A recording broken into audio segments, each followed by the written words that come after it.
اللہ الرحمن الرحیم الحمدللہ رب العالمین والصلاة والسلام علی سید المرسلین وعلی آلہ واصحابہ اجمعین۔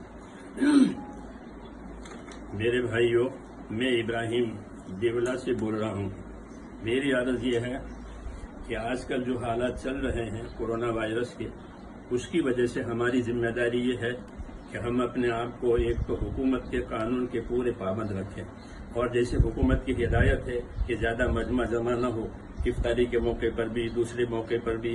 اور جیسی حکومت کی ہدایت ہے اسی کے مطابق اپنے گھروں میں نماز پڑھیں، اپنے گھروں میں عبادت کریں۔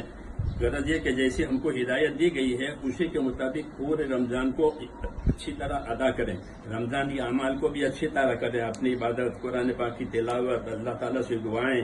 اس کو بھی اچھی طرح سے ادا کریں، اور جو ہدایتیں حکومت کی طرف سے دی جا رہی ہیں اس کا بھی پوری طرح پالن کریں، اپنے آپ کو اس کا پابند کریں، کیونکہ اس میں ہماری بھی سلامتی ہے، ہمارے کام کی بھی حفاظت ہے۔ بس یہ میری عرض ہے۔